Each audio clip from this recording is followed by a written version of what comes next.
Voilà. Bonjour, bonjour, bonsoir. Balanda aimé la cadette TV. Partout, Esika Ezwami Bino. Topé Sibino Mbote. Na Kombo na Escom, je suis avec mon père. Na on fait la prière. Babi, c'est le supérieur qui bénit l'inférieur. Papa, on fait la prière. Tendre Père notre Dieu, Topambolio, na Kombo na Jésus-Christ. Ndima ete ngonga oyo nyonso tokolekisa na oesika esimba manase na loboko na yo na nguya na kombo na Kristo Yesu nde tosambeli obongo. Amen. Amen. Voilà. Merci papa. Merci papa Ngoma. Merci. Vraiment là c'est la présence de Bino kat na plateau oyo lilo. Je vous en prie. Papa bonne santé. Oui, santé ça bien par la grâce de Dieu qui m'a benté zali kola zobatela. Merci beaucoup, Zumona Kaka. Vraiment, félicitations, très bien habillé. Merci beaucoup, maman. Papa Ngoma, bonjour, santé. Bonjour, mon aimé. Santé, ça va, aussi. Vraiment. Grâce à Yanzambe, Yanzambe, prophète Jérémie Toukala, Makambo qui est Toko. Ah, en tout cas, vraiment, vous avez très bien habillé, papa. Papa Ngoma, vous avez Toko. Donc, vous avez papa, vous avez prêt, hein? C'est tatana mwana. Tatana mwana. Parce que comme on a les papa Ngoma, papa Boti prophète Jérémie, papa Ngoma. Ah non, il y a des papas donc ok. Vraiment Dieu m'a vite au macasse. Amen. Merci beaucoup. Vraiment na ya bibi na plateau dans la lilo parce que ils ont magambé délai sur internet. Je sais que vous n'êtes pas trop YouTube donc nabaki kité likambo ko lekela boité na osala na liste mais na mona ke pa na nga on dirait vraiment te na mona il fallait na bengisa papa na nga penza ana osala sur intervention oyo tout ça na discussion aussi plateau balandi ba yoka makambo ko lekana awa kat na biso papa na ngai vraiment bo excuser na rozobino ta mingi penza te pour les le dimanche makambo za moi mingi. Papa, les gens qui ont internet, YouTube, je ne sais pas. Pour les gens qui ont trop à monter. Oui, ce qui tango, il peut s'améliorer dans Talaka. Na l'actualité ni les cas par rapport à Batananga, mais na kota à Penzamilité. Vraiment, franchement, Nazara. Vraiment, mais papa, comment est-ce que oui, de temps en temps, qui sont le prophète Jérémie Toukala Utoloba, ceux qui sont Zali, à côté de Salam Watamo à pause, côté Nathalie, les hommes à Makamo, les autres tambours. L'internet est en vitesse. Vitesse Makassi. Papa, les gens se présentent parce que c'est qui est le prophète Jérémie. Papa, on va les bosser les gars, peut-être aimer la cadette TV. Amen. Et il y a sous capété. Asuka pété.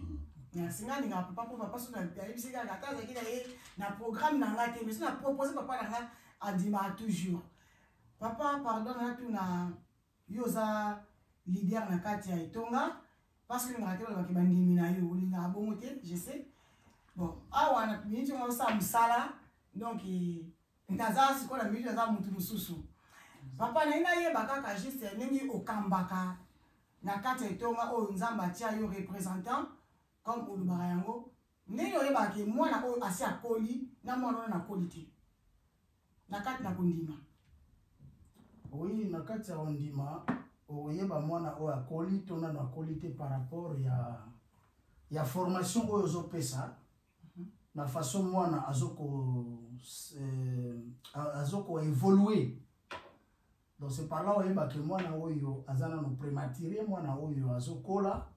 Et par rapport aussi à maîtrise au ya kominango, par rapport à comportement, par rapport à tempérament, donc nous sommes là que mutu oyo yo a koli, a komiko kola pe a koli. Donc ya mu wana. Mais ce que moni ozo kamba mwana moko boye, ozo kamba na kati Etonga. Mais osala mutu ane ebeli mais mwana maso kola kaka te, ozo mona ko mona ka zo kola kaka te, bosala skondeni. Bon, ils ont la formation oyo il faut ezala établi na place ya mutu wa lolenge wana Parce que c'est vrai, ils ont un problème de prématurité. Prématurité, au niveau il y a cerveau, à cause d'un problème infantile, donc à botami bongo, soit à cause d'un problème psychique, soit à cause d'un problème somolo. Donc, total, la canne soit démonté, pour aider pour un peu comprendre, ils ont la patience. Donc, nous sommes la patience. Mutu waza na posa opese loka malamu epa muninga, na mutazo pesa na mutazo zozo senga bango patience. Voilà. Merci beaucoup. Réponse est tellement claire. Donc, il m'a envoyé un commentaire et belé exacté. Papa ngo manazo côté na yo. Amen. Tu as dit que yo oza ancien drummer na OK Jazz. Mais nous na mona ko trop pembeni ya papa, parce que osala ndeni, ozaka ko beka drum na yo wana to otika to bon ozape mo kenape musala. Donc nous surtout wana ngalo expliquer biso o se diriger ndeni, se partager comment. Non, côté Kozala, et le on a papa prophète Jérémie Toukala, on a bénéficié de belé na spiritualité surtout, et puis na conseil de vivre en physique. Côté musique, banda to zana prophète Jérémie Toukala, on a section, nana bisanga te que notika musique, tiko beta drum. Et puis là, le bali solo bandeko. Tant que banda zazamin, to banda au kamana prophète Jérémie, na nommé la bière, na nommé la cigarette. Oui, c'était passé, bozalaka, bon ce que vous avez. Tant que banda qui, tant que banda ko kanama, ne bandeli. Na bando mais la bière, na bando mais la cigarette. Mkomsu to utagine na tamazo za na lefekuse, na moni magasin na provoquer gars so nga so na zali na mbongo me na côté na magasin na so bière. Na libe mbiaka alepe loko tabi kasi to kota na lutte to koti pe na rêve abiso non na samte en fait à son bien non na samte ma bi azo me kanga o to ni na koti pe na suka de bière na abesi na dote na cigarette abiso me na cigarette na pe na ke na su cigarette to comme pe na kiss abiso mo mafuti to zongi pe ils ont les gars hein mais basala nzambe mususu ko lobi na ebongo au nom de Jésus bien mais oh to ke petit na ndako na ye na fungo pe bien na ombela a lobi na ngape lo côté azolo na ngape lo côté mais ngamo na omona afira mezi malembe et comment son na la bière ngo goût ezate donc na so senti goût bière ngo te so na so la cigarette et lo goût ezate donc je me suis dit, je vais bien, c'est pas le soutien. Attends, bien, ok. Alors, bien, le côté. N'andenge pe kena na ngwe. N'andenge pe cigarette. Côté musique, même chose. N'andenge pas musique, tu as deux bêtes na kine, ça le vendredi, samedi, dimanche. Et puis, lundi, ça journée libre. Et après, mardi, mercredi, jeudi, ça répétition. Tant que tu as 4 tu as ba conseil monsieur bando mona na pe pour wana ezaki musala na Congo kuna de nando travail na musique na kata OK Jazz mais awa na poto ezandenge moko te net surtout na Allemagne awa par rapport bandeko ba na France Belgique bango kuna bazala ba activité ba beta tanso ba samedi avant même pandémie ba corona mais biso na Allemagne makapanya zo bongo te to sangana na baninga tamsuka ba pona ba festival na été pour amingi ba festival les africains ya été to kutani to sangani to beti mais nanu peta ebisanga pete que non musique wana tika ayebisanga ngo pete pona ni musique wana ngapana ngana zo ngo d'abord musala o ngana yekolaki na sala musique te pona papa to koma côté kuna tu commis tout mismati amen combien de ça va c'était collègue ça va c'était pardon nazoni pas ya prophète Jérémie mais papa comment yo za na mutu moko za pembeni na yo amela masanga azomela cigarette bimisi pe mbongo ko sombeli ye na kata ndako na yo ofungoli bière mutazomela vandi na za l'aise te ye ko yo fungoli bière ozomela za l'aise mais tant que ça me soit le baraki non oaka okena ndako alingi na ndako na bière ko tarate na ndako na ngaba mela cigarette te ata na kishasa donc so tobika so na poto ba cigarette ata ndako te ata na kishasa kate na ndako na to na ngate biere kota ndako na to na ngate cigarette kota mais siko koma yebe na musai na nzambe oyo mo bake ba benga yo penza ba tinda yo mais au permettre na yo muta pembeno amena ne biere yo de bibisi ya mboko sombeli papa po ani. Merci maman Cadette pour la question ça vraiment qui toko makasi na répondre na mukuse na za na nguya opeksa mutelo kwa usate mutwana nguya waneza mulimo mosanto lokola ngana za esclave ya nzambe tangu mutwana aza ndenge yaza asisi posa oya za kinango nga zolele pa nzambe nzambe ta mutu yo pienga tala zomela masanga tala zomela cigarette pesa ye conscience kat na ye n'est-ce pas pour a dégoûter babiloko wana zanango mengana na nguya we bisote tika poto yinana okobo yanga parce que na edisio tika yanga musaleza ko encourager yo na losambo pe ko tali soni lo banzambe parce que lo bat babosa na masumo ezala na masangate masumo ezala na cigarette te mais masumo ezala na acte oyo zo sala ngo mutu na zongeli masumo ezala na masangate jamais masumo ezala na cigarette te mais masumo ezala na kati ya mutu parce que conscience na yende zo travailler bien te tolonga na mamba molimo masanga so ameli yango kolangwa bandosa ba bêtise cigarette wana zo me lebe bise ba poumon est-ce que zo mona te soki nga na yebisi etika amona nga mutu mabe ngafuna kendo yebisa nzambe tala ye makambo zo sala azo tambula nanga na mela masanga te na mela cigarette te me pona nini azo mela yango na bimisi mbongo nanga na sombi oza posa na ngo yango wana metango na sombi yango na binzambe longola ina nzelo yo ya lingi résultat mona.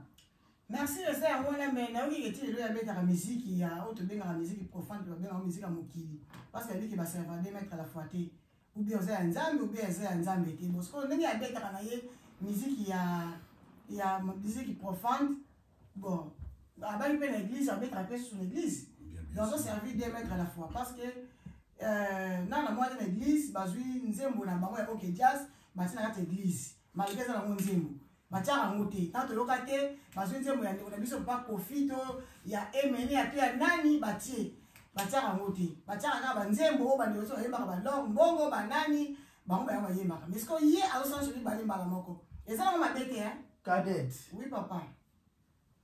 Question eza question mo ya bien mingi na olinga pena na tabande bonanga na caméra pour expliquer bino na réponse oyoyo. Na kati ya musique, on parle de la musique. Définition nango eza l'art de combiner les sons d'une manière agréable à l'oreille. Musique ya mokili exista jamais. Pe musique ya nzambe ezalaka te. Kombo nango eza musique. L'art de combiner les sons d'une manière agréable à l'oreille. Ce qui toke na ba note nango, note ya mokili ezate. Note ya nzambe pe ezate. Tozaka na do ré mi fa sol la si do. Do si la sol fa mi. Na yebite na mokili o bazobenga mokili eza nini. Mais problème eza na musique eza nini. Bokeseni eza ya thème na inspiration. Place wana ndio kabwani. Inspiration ya ndeko na biso Fally. Bon, tu as bien Fally que fanatique na mais j'aime beaucoup Fally parce que c'est mon frère dans le sang. C'est mon frère étant que congolais, j'aime mes frères na ba musique ba beta kawana. Biso ba musicien bazala déjà famille. Et tant que aussi na pe naza artiste, na yoka kape bango. N'est-ce pas? Ah, oui, na yoka bango. Prophète. Oui. OK, toujours. Na yoka musique ya Fally. Na yoka musique ya bango nyoso na yoka ka. Pona nini na yoka kango? pour s'inspirer par rapport à travail bango bazo sala. Tout ça va hypocrite. Alors papa moi maza drummer abeta la drum, abeta la kanzambe drum.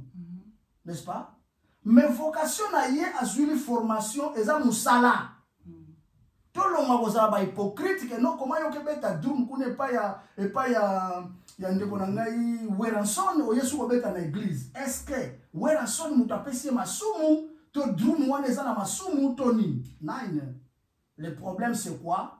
Il ne faut pas mélanger les choses. Musique ya nzambe ezalaka te, musique ya satana pe ezalaka te. Mais eza inspiration neza na bokeseni. Inspiration open na yoka penante musicien mo yembeli yo satana kumama na yo satana na yoka te. Mais na yoka abat bazo yembela basi, bazo yembela mbongo, bazo yembela nature, bazo yembela nzoto.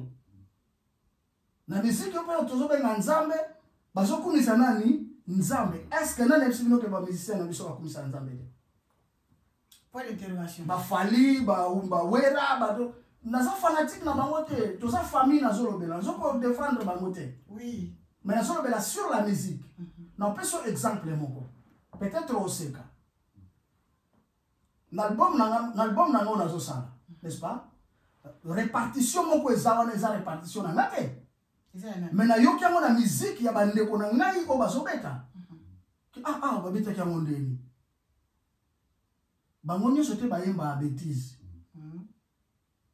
N'est-ce pas? Oui. Na yoka bango, na hypocrite. Nzembo na nga moye kokana nzembo fali o comprendre ngote. Liloba moko fali aloba na nzembo na ye, eza pe na nzembo na nga. Mais na ko bimisa ngote parce que ye mutabimisa nzembo na liboso. Fo nga na kutana ye. Na bise papa, tem oyo yo oyembi, eza pe na nzembo na ye, est-ce ko permettre na bimisa ngo? Pona zo problème te. Alobi balenga makila balingi balianga sunzoto ngape na nzembo yango bamelinga makila balingi balia sunzoto kotika te kino bakoma na poya kuluba nanga nasuki mukona yoki nzembo fali nzai na kati ya mutuka nazo tambula na yoki fali bazo tia bas diske na pona kina pe na convoiturage na yoki eloko mwa bona nzambe na wana kosuka wa tout le monde vous a hypocrite frère. De la complexité pour mettre en tourne pour nous ça na yokola yango wana. N'est-ce pas? Oui. Ma belle souvent comme yemo ko sola comme ça le lango satana. Est-ce que vous comprenez? Très bien papa. Te soki nga nazo kosa toza na nzela. Bo poser question, est-ce que mon pai wa bomona bandeko na nga na tangi ba kombo bazo kumisa satana, kumama satana banzembo na baona yokate. Na yoka akaba kumisa mwasi, mbongo, nature, esili. Mais musique, et ça musique. Mais parce que tu vois, ma pasteur rebellé, prophète, je m'excuse vraiment, ma pasteur rebellé, bazara, kaka, yo pa muta mukili. Ti le o kaka baza mukili, ti le bina kaka. Ti le o yo sakaka na kati wana, pourquoi kasi ba loba yango? Cadet. Nazo continuer au loba, to longwa kozala ba complexé, pe to longwa kozala ba hypocrite. N'est-ce pas? Na beta la guitare passe bon bien que na beta ngo bien te na linga ko beta ba répartition le fond tic tic tic tic tic tic tic tic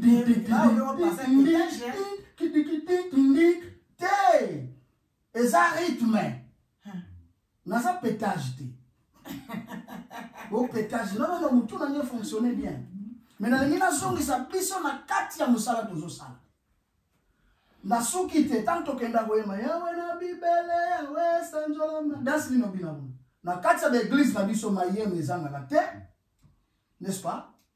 Mayeno yo mona ngote mayeno yawe na bika mwa sanjolama yawe na bibele yawe sanjolama bona ebi ko bina te mais na mona ka ngeko bina kango okomona mayeno ezobima na kati église.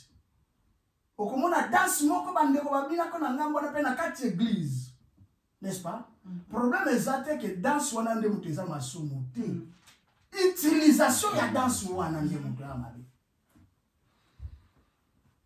Bon soki olobi ke yo zaka na mokili cela veut dire yo sunga ye po alongwa na kati ya makambo wana. N'est-ce pas? Ozonga na nzela musamba. Esili na. Petri tata excusez-moi maman cadette.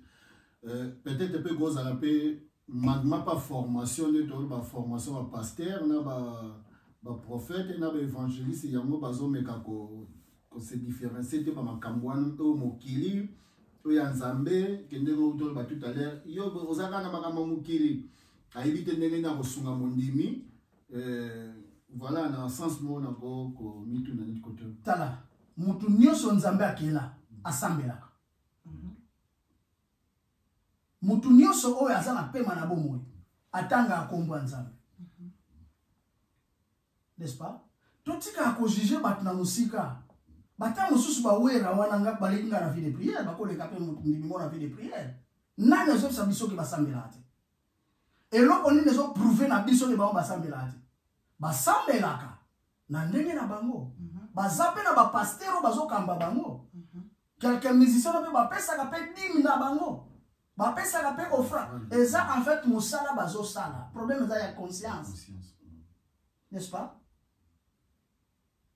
zela na choke su motema mutu moko navandi nazoyoka ndeko na biso fere azoyemba me nayebi nzembo yango mpenza te parce que nga nazwa grâce bapai nyonso na banda kofutela na Kinshasa bandako nanga ezala yeka kotia bara bakota babara kaka so nalongo ngirigiri nake na bumbu kote bakozela ndako na moi nayebi te na butu bara eza pembe bosiko ntango bara wana ezobeta nazoyoka te fere alobi soki olingi okoma soki ndenge nini tuna ndenge ya bandaki kasi lelo nani nzambe apambola lelo nzambe apambola ye boyoka mote bopona nini aloba te lelo satana apambola ye nalobi nzambe donc nos frères là basambelaka baza batu confia otozo ba problème wana nazolobela bango te mais nazo répondre na question autre un problème na France. Mais dans l'année intervient moi le que ah gloire à Dieu. Yé mutu ayebi nzambe nini wana ya zolo ba gloire. Mais nga na juger pourquoi que yo sambela atende. Po yembi na ye banzembo na ye musala na ye nde yango wana. Lokolanga nazana musala na nga na sala ka ande wori ki prophète ande wori ya makamunios nazana ba formation ko nga na sala. N'est-ce pas? Exactement que yango sala ke ono na sala yango te pona tanga kabi nani non to longwande ko za ba hypocrite.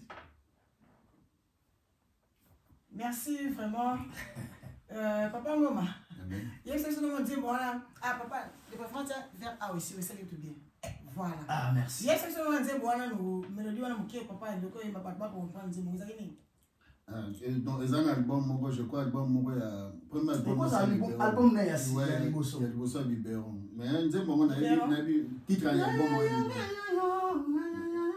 voilà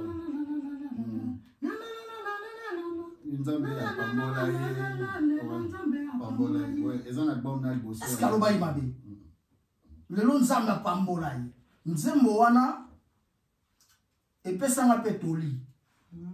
À cette époque-là, on a traversé une période de bienté. N'est-ce pas? Mais moi, rubrique wana ya yemba ki wana. Et puis singa mayele, ah, te na banga te. Na zalaka makasi. L'espoir. Na tu na bandeko wana te. Pona ni bazui. Mais na tu na ndenge babandaki. Ponga pena koma lelo ponga naza.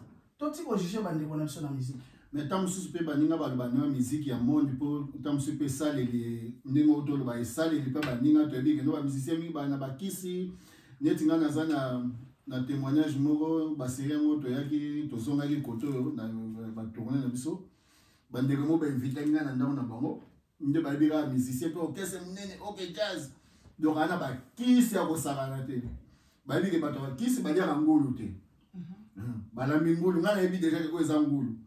On va inviter sur le bâtiment de la messe, on va inviter sur la table, bon appétit. On va inviter dans une goulou. On s'est servi dans une goulou. On a élocé l'amour. On a prié, on a médité. On a dit qu'on y a. Bateau toi, il y a 5, 4 ans, batiki qu'on y a. Baso talanga. Na comprendre que bango bango. Na kipe na ngapete na komoli ya gaga. Timoka ziko. Oya na ngulu. Na bina yeba ki makanisi na bino déjà. musique nga na beta mo nzambe mundele prophète oloba ya musala o ngai nzambe apesanga na sala. C'est ça. Nazoki d'abord na yeko litu mwana na ndako nganga te. Et puis nga na bandi ko yeko la drum na ko poto andoli ya table na famille. Donc fourchette na lutu ba yombe makamba biso ba yombe ba nyanga donc na table. So na ose la biloko na zuna ngaka fourchette na lutu.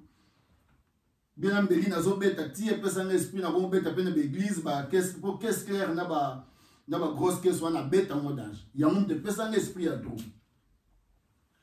Siko na yebite mabeni oyo na beta na kaduma po so na zali na kiss nga na lubango to na prophète yeto sala net to wumeli besi ayebisanga ke no ta eta musa bomba kalinga na ete ta ba apoki mai ya maladi kuto ayebisanga bongo ya. Vraiment merci, comprenez c'est l'ambiance du plateau, vraiment on est là avec le prophète Jérémie Toukala et sans oublier Papa Ngoma Masiala. On pense vraiment papa juste un retour sous est-ce que Moutro vous allez voter dans cette église, moi en Zambie, à une église, on va voter dans cette église. Exact. Oui, oui. Pourquoi? Oui, oui. Ok. Oui, oui. À cause de la voter dans cette église, par rapport d'abord, d'abord, il y a comportement, il y a yemoko moi nango, ou yonga na ebi kombo na ete, ou aye na église. Par rapport à la disposition, na ya yeli na église. Parce que église, eza esika molimo azalaka. Esika nyonso molimo azalaka, molimo mususu pe ezalaka. Obat babo sanaka. Mindo po pela tona na phase na naître. Donc cela veut dire celui tozo le Saint-Esprit, c'est que mauvais esprit pesa. N'est-ce pas? Oui. À cause de la paix possédée dans cette église par rapport à la disposition esprit na ye. Et surtout ce qui est église on est dans la révélation, ce qui est dans la vie. N'est-ce pas? Donc non musikate, je crois que et l'on va boire comme la biso na église. Nabi koko se souvenir na molisus. Na veiller. Ndeko akweyi azoninga na susute azolo bali susute ozo ba molisus je crois. Voilà. Biso na so na veiller na seka ndeko na biso et puis j'allais dire que ah maintenant c'est la police qui va venir et l'ambulance. Est-ce comment je vais faire? Est-ce que j'ai na ki matona sala ndenge ni? Mais ce qui peut na kimi molimo wana pe ko kanangani bon na supporter kaka mena makansila la vie et loko nini etinanga na église. Je pense qu'à cette époque là ma serviteur bazalaki oui bakoka ko la musa moto wana non bakoka ko la musete ba sambeli ba pakoli ba huile d'olive tout ce qu'il faisait bakoka ko sala mote mutango ko la mukate. Et après ba yebo bisanga na litwe que papa en tout cas toi na difficulté ah ndenge toza awa mutu oyo azokufa et mutu akoza na problème yo responsable mais bango bazalaki pe n'est-ce pas est-ce que ezaki problème ya basali wana baza makasi te to ya mutu akoyaki nde azalaki na bademo to ezaki problème nini te ezaki problème ya prédisposition n'est-ce pas et na kati ya sel ntango nazwaki micro nakende gauche droite te nasala ye nini benga qui est na kombo na réveille-toi à la mouina bamba ye habité botika ya olamunga parce que mosali ya nzambe nyonso fo ba esprit ba ye. Moi je suis connu dans le monde des esprits. Les esprits connaissent ma voix ba yebi que c'est Jérémie qui parle. Wow, exactement. Est-ce que papa ba sali ya nzambe ba rappelle na ba limite? Limite na sens nini na domaine na limite na makambo nzambe to ko za limite kino na za limite à no affronter te a na osala te to aza autorisé de faire tout. Non. Mosala nzambe aza autorisé à osala nyonso te parce que ya no eza na tout eza na suka te. Basala nzambe baza limité par rapport ya grâce. Mais yemo nzambe aza limité te. N'est-ce pas? Okozala na nyonso te moto tanga bible te. Ndeko mususu okozala te ya bien mais azana don ya guérison te. Donc cela veut dire aza limité. Hein? Ndeko mususu mona prophétisera makasi mais azana don ya komona te. Grâce wana a prophétisera ba mona te. Mais aza prophète. Donc mutu eta mutu aza limité. Mais nzambe azala jamais limité. Vraiment, merci Mini, Papa Jérémy Toukala. Merci pour ma réponse, Nayo. Merci pour la disposition. Wana suis à côté à Papa Ngoma, depuis au commis au Sambela et pas prophète Jérémy, et j'ai déjà combien de temps? Depuis 2017, hein? Depuis 2017, mais la spiritualité est oumeli. Ils sont oumeli. Pas de problème, Papa Ngoma. Depuis au Sawana, il y a bien attiré. Et là, on y peut ça là, ok, parce que l'église a été Papa Ngoma en fait. Et surtout, à la colonne, donc, le pasteur Bazé Bélé, l'église pas été parce que je sais que on a 4 Messika, on a 4 Namboka, disons. Mais comment c'est possible que Okanga Mana, prophète Jérémy Toukala, et là qu'on y a poussé qui yo, pour bien c'est qui est poussé par l'esprit que les hommes par le Seigneur. Mais toi, là on est poussé yo, ose à la permettre la prophète Jérémy au bénéficier. Ouais, mais on s'est gâté, mais on s'est gâté. Aïe, bien, c'est gagné d'esprit là, on comprend l'esprit là. On comprend l'esprit là. C'est la comprendre l'esprit là, sinon ça on comprend l'esprit là. En fait, d'abord, on a été na bandaki ko sambela pe belé na sambela na kin à part musique na gi d'abord na zo liboso na zo Pentecôte vraiment baptême na Pentecôte. Dans nos sambela na gi pe dirigeant choral tant na poto na mona gi pe bandeko ba groupe ezali awa et puis vendre na Trostov tant to zala groupe ezalaki mais na banda ko mona e bando simba te ndenge o nga na yebi makambo nzambe nga na sambela ka na ndenge o na ko mona bandeko bazo sala awa nazali pena d'ici na mona kiango o eza makambo bonzambe te obeli kamo bazo ba sala aventure na bango boto sangana kaka po to mona ata musu ba mama ba bona ba papa po na ba kokutani moko boye pe sata mususu ba makambo biso toyebi na mokili yango na mona nono na koki ko mwa moke oya koyeba na ngana foi na ngana zana koki ko kendo kosangisa ngo sute na kati ya ba tolo balingala ndeto ba na kati ba poto wana yango mona vandaki ezali ko moko mususu kutu po papa leki nanga molimo ne nzamba mona ya se souvenir na molimo ne na mokila milimo azalaki pe deuxième personnalité à communauté donc 37e communauté église du Christ au Zaïre et comment église du Christ au Congo Kadeza donc CCPZ CCPZ communauté chrétienne de Pentecôte au Zaïre le comment au Congo a dit deuxième personnalité pasteur Maema a format qui peut pasteur mo évangéliste mu comme songa na vandi na ngaka na ndako en Allemagne nzoka nde baninga mo basangana kana basangana pe ana colonne ba bengi saki ya osala séminaire mais tant baye akiti na Allemagne et local bosa tunaki bango nazoluka mwana ya papa molimo na ngai batune nani abi Charles abenga kuna komba Charles ngoma baibinga na komba Charles tabi we komba Charles ebete me komone bible so na musicien oh mais tu es bien musicien mo azala mwana papa molimo abi papa forma wana mwana na ye na posa na lukai na ba pasteur yango ba mona ngaka na musika e kambusi ba mwabe donc garçon to mona ga musicien to binzo kande papa naza forma mutu munene to bengisi ba lukisanga pe na mona eta na tenda place azali na une nouvelle na kekunda tanga moni ngaka na misu na bango pasteur na église nga bensa ya zali na mon numéro place ya zalaki amoni la télé bango na moni bango papa mayemba ya mbinga boni et l'autre question question tout nom est-ce que musale wana oyo sala ngo kaka awa bango to babali donc to ebi musicien nzoka ndawa pe musala sala na kata mulimo ngabi na ese karma bi non ana mana sala ngo sute passer na za dessus na vanda na ndako mais abandi ko ndinga lendi singa ikaka abi kamute me sala kaka ndenge nzambe asala kati na na okay il est canamo ti mokolo musu to kutana na prophète Jérémie na mille mon élève ça bonjour messieurs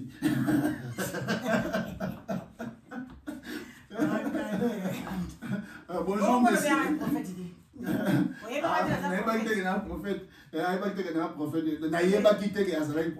bonjour messieurs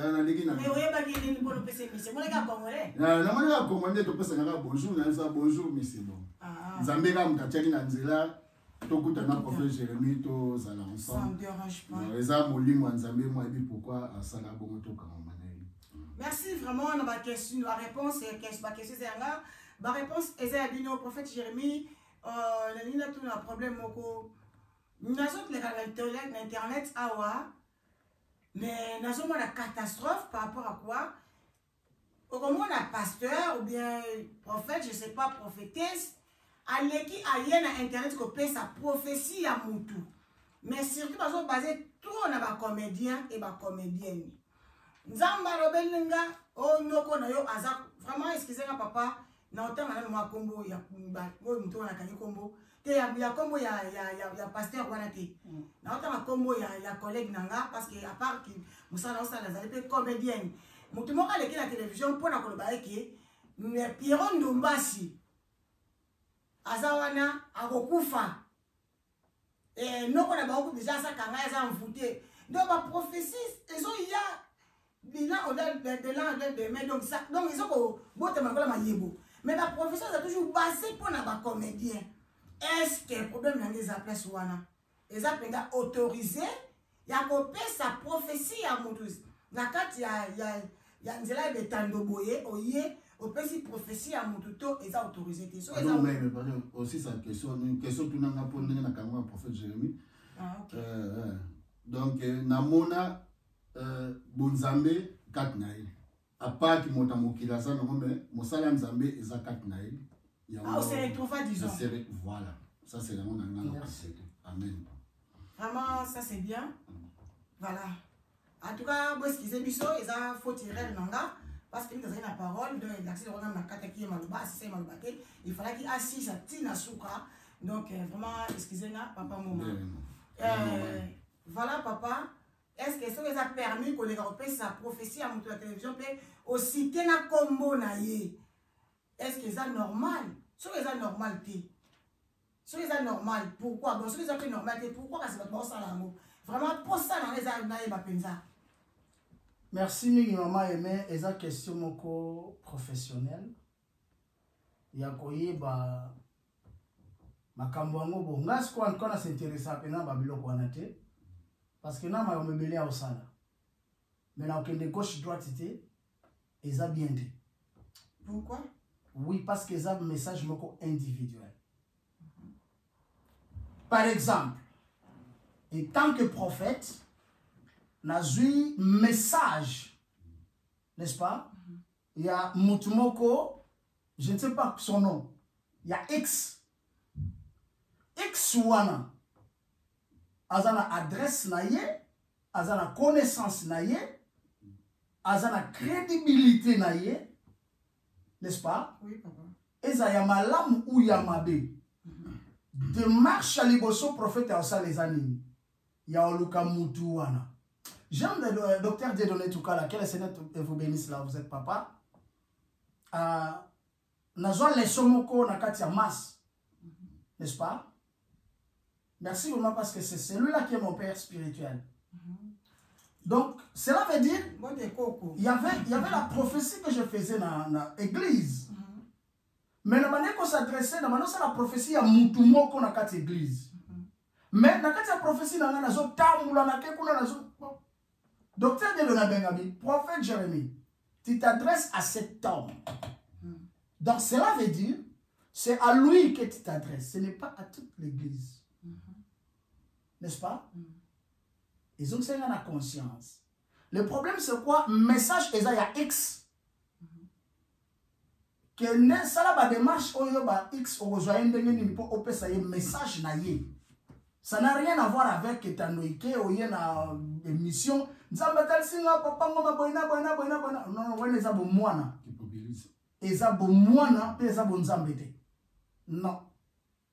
En tout cas, je sais que mon frère pasteur prophète est choqué yo, mais nous sommes d'accord na yote. Nous sommes vraiment d'accord na yote. Ce n'est pas comme ça ça se fait. Koutana na mutuana, pesa un message parce que le message est individuel. Et un message par connexion te. Mais un message personnel. Ça est concerné X ou Y. Parce que mutuana azana vie en dehors ya mosala oya azosala azana vie aoyamba yo ke ndeko na ngoma Nzambe atalisi na boye, n'est-ce pas? En tout cas, sala boye. Est-ce que yé moutou x atini yoke kende na itanyoke kende kolo bakenga na kukufa? Bongo soki ndoki mo wakane la vie de prière eza nanga makasite. Ozo mona te ozo créer ba problème. Donc eza vrai te, eza bien te. Merci Balade Aimé la Cadette TV. Vraiment pour s'abonner massivement parce que Aimé la Cadette TV j'aime pour ça dessus. Dans si vous moni papa nanga ouais chaque fois que la Cadette, je vais devoir réussir dans ta vie, voilà. Pour s'abonner massivement parce que Aimé la Cadette TV vous savez ça l'a raté vraiment voilà. On est là avec Papa Ngoma, nous avançons Papa Ngoma. D'accord, Baksala. Oui, il n'y a pas un problème. Nana Baksala comme pas. Allez-y. Oya prophétie né autoloba, né prophète autoloba. Ngamro pe salama attends première fois na lingomba na non. Prophète Jérémie Agil Bosso. Et le lingomba na première fois na lingomba na église, voilà. Na vandi nanga nazo sala ona ndo sana na kata bana prophète Jérémie a eu un message au Nzamba le bele pour nanga na comprendre na vandi d'abord eloko sala ngai eloko ba réseau ya mwana o moni na kanama na prophète Jérémie na a longue place azalaki ayeko bananga likamnanga na litoi nanga ayeko rien c'était ta première fois. Première fois. Ah ok. Première fois. Donc na lobeli na litoi na douta ki yango pete na telemi nga lobaki telema ya boso to sambe na telemi na douta ki na telemi mbala mo na keli boso na fukami basambeli tant na zonga na ba ti journée na mbanga mais en fait Jérémie tout cas na yo kai donc c'est-à-dire faut azana ba orgueil moko ya ye mais la simplicité wana o longwe place ya zala ki yango vuna et pour ça ngai do ba raison pe ya wana oyo. Merci papa. Derrière papa. Merci beaucoup. Nakasi toki ki eza vraiment malamu mingi te. Ko sala pona na zona ko saluer ba kombo ya batu. Pour moi na moto susu na ndaki mosala nzambe mususu alobi ke ye pas avec domaine mais nzambe ndi abengi ye. Mais ce qu'on nzambe abengi so la saye ba vie ya ba comédienne, ba simba ba kisi donc alobi mais en fait j'étais touchée. Na ça qui banalise selon nga mais na mona ke pona nga eza suffisant parce que loko la nga za penza na kati ya be makamwana te ya basali na nzambe ya ba prophète o ba za ba prophète ba prophétesse yana mona de faina éviter papa nanga to ça la pena papa ngoma to discuter likamo ensemble pour na ba me ko pesa ba na nzambe to basali na nzambe to li vraiment pour et ça la passe pe ça la pena mawa pour kombo nzambe on dirait et comme eloko mo ko sakalela mutadala la mo comme des prophètes maman yemena kati yo malobate. Eza émission moko eza un peu net la débat mais eza émission. D'abord question eza nan ko se poser qui est un prophète? C'est ça. Nani aza mosakoli? Et rola mosakoli. Pe mosakoli wana azo sala ni na benga maki na mosala ni. La prophétie pardon eza la stade équipe ya balle. Numéro 2 aza numéro 1 numéro na bité bazala combien pour na beta balle? Bazala combien 12 11 ou combien 11 22 joueurs dans ça l'effort plus arbitre 23 donc cela veut dire nazo exemple wana prophétie ezabongo na kati ya terrain boza équipe Vita Club, n'est-ce pas? C'est ça la prophétie. Mais na kati ya Vita Club gardien de but azali numéro 5 azali numéro 2 azali numéro 3 numéro 4 ti côté KI. Donc, chaque numéro, à un moment où recevoir ballon, n'est-ce pas? D'abord, à la intelligence et sagesse. Na kati ya prophétie, n'est-ce pas? Tous la branche où est là qui tolanda. Pour nous, qui est prophète et qui n'est pas prophète. Un prophète, tout le monde peut être prophète. Oui, c'est bien. Mais babengi yo na domaine nini na kati ya prophétie na yo. Et en plus, aux catégories nini na kati ya prophétie na yo. Parce que musala qui prophète, tous a deux catégories. Tous a catégorie ya liboso, catégorie A, oba bengi prophète mineur. Et catégorie B, oba bengi ba prophète majeur. Na yo ko enseigner la prophétie à la tête. Mais c'est juste pour nous mettre un peu pour tirer tension ya batu. C'est ça. N'est-ce pas? Et tant que ça prophète mineur ou majeur, ils ont catégorie. Mais deuxième des choses, nous avons une classe de prophètes nini. Parce que na kati ya ba prophétie wana nyoso. Toza na catégorie pe toza na classe. Nous avons classé qui yo étant que prophète qui. Les autres on a été na mboka na biso Congo. Il y a que des prophètes des nations. Mais la classe prophétique, nous avons un prophète des nations. N'est-ce pas? Na kati ya musala, na kati ya ministère prophétique, nous avons 8 classes prophétiques. 8 classes dans le Bible, 8 classes. Et tant que prophète, je vous dirais que na kati ya domaine wana, classe ya liboso ya ba prophète bazobenga ba prophète voyant. Donc nzamba beninga étant que prophète. Mais la classe de voyants, quand je parle, je vois donc la voyance à Fumolinga Misumona. N'est-ce pas? Et deuxième classe, esa classe, n'est-ce pas? Esa classe, c'est un prophète tomatige. Bazana musala bazo sala wana, bazo sala musala ne mona voyante. Troisième classe, nous avons la classe, il y a prophète de martyr. Pour la nika sina kongo ba prophète de martyr bazate. Ba oba ondima ba kufa pona ekolo. Mama ozaka. Ke ngana ye penza na ye prophète jamais tu na ye penza na Congo na ye ko babo. Ngana za prophète martyr ko boko beta na bilo masasi na kufa azate. Isalima nga 1921 tisiko mutazade. Tout le monde a ignorance. Prophète martyr aza classe ya ba prophète. Donc lui c'est un prophète. Mais il est prophète martyr. C'est sacrifié. N'est-ce pas? Et quatrième classe de prophètes, tu vois prophète de silence. Asa prophète mais le baraté. Il y a asa prophète de silence, ainsi de suite. Il y a beaucoup de classes.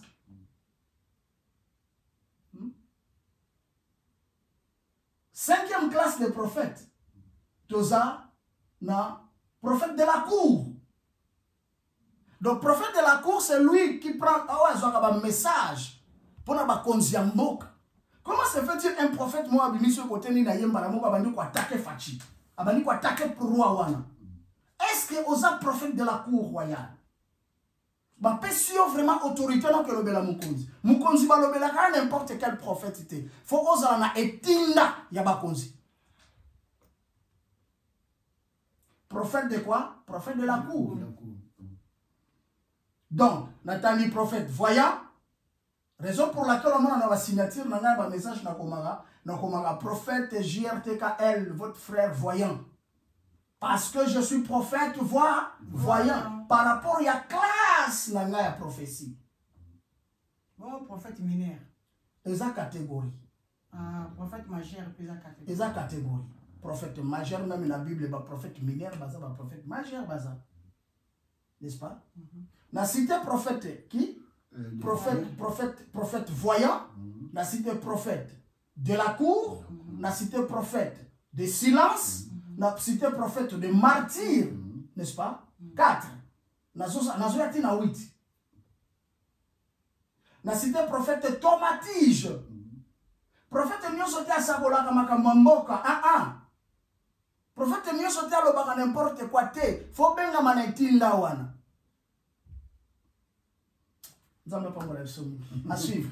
Merci beaucoup, c'est à suivre. Vraiment, comme il a dit sur le cochité, oui, tu repères ça, papa, on m'a fait mal au il faut pas le parce que ça débat. Nous reçoit à bon côté, mais donc, na sous capitaine émission biso papa on va vraiment tu vois débat papa la biso la prophète prophète bon la classe tout à la biso bon je sais pas peut-être yo pele mo za pemela musali na nzambe allez pesa bana nzambe conseil vraiment bana nzambe mai otolobi lelo ezali te pona ko zokisa mitema ba ndeko mosusu tozoko sola kaka pona ko bakisa mayele mingi na bandeko ko banso ba yoki biso to pe ba kolanda biso